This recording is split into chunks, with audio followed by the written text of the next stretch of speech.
ওই যে একটা কিতাব, এই কিতাবের হক আছে মোট 6টা। কয়টা বলেন? 1 নাম্বার বিশুদ্ধ করে তেলাওয়াত শেখা। 1 নাম্বার, আমার সাথে বলেন, 1 নাম্বার বিশুদ্ধ তেলাওয়াত শেখা। 2 নাম্বার এর ভাষা শিক্ষা করা, কোরআনের ভাষা শিক্ষা করা, নিজের উপরে ফরজ করে নেওয়া উচিত। কোরআনের ভাষা যে জানে না সে কোরআন বুঝতে পারবে না, ফুল স্টপ। অনুবাদ পড়ে কোরআন বোঝা যাবে না। যা বুঝবেন সেটা ভাষা ভাষা।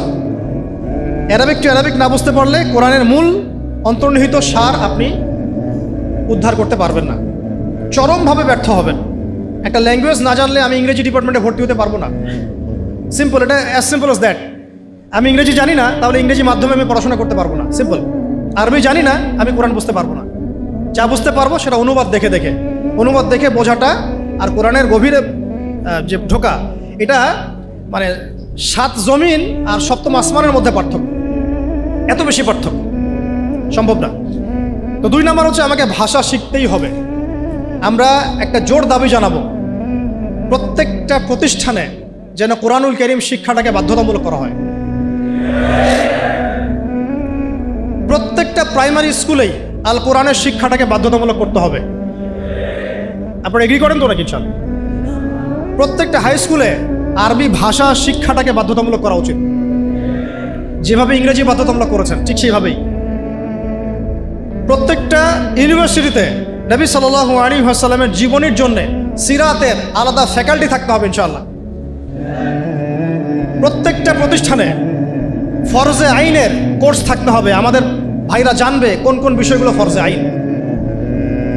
প্রতিটা বিশ্ববিদ্যালয়ে আমাদের উচিত আল কোরআনের তাফসীরের জন্য কিছু কিছু ফ্যাকাল্টি চালু করা, ইসলামের ইতিহাস চালু করা, ইসলামী ফিকহের নলেজ অর্জন করা এবং আকীদার জ্ঞান অর্জন করা। অন্তত এই 4টা-5টা সাবজেক্ট আমাদের প্রত্যেকটা প্রতিষ্ঠানে থাকা উচিত।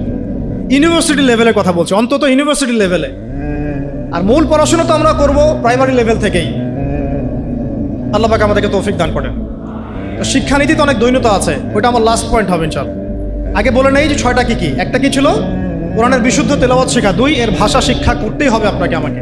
3 নাম্বার হচ্ছে কোরআনের অর্থ বোঝার চেষ্টা করতে হবে, কোরআনের অর্থ বোঝার চেষ্টা করা, এবং এটা একা একা হবে না, ওলামায়ে কেরাম লাগবে। 4 নাম্বার আল কোরআনের সমস্ত আদেশ মেনে চলতে হবে। রাজি আছি ইনশাআল্লাহ? 5 নাম্বার আল কোরআনের সমস্ত নিষেধ বর্জন করতে হবে। পারা যাবে ইনশাআল্লাহ? এবং 6 নাম্বার আল কোরআনের দাওয়াত মুসলিম অমুসলিম সবার ঘরে ঘরে পৌঁছাতে হবে ইনশাআল্লাহ।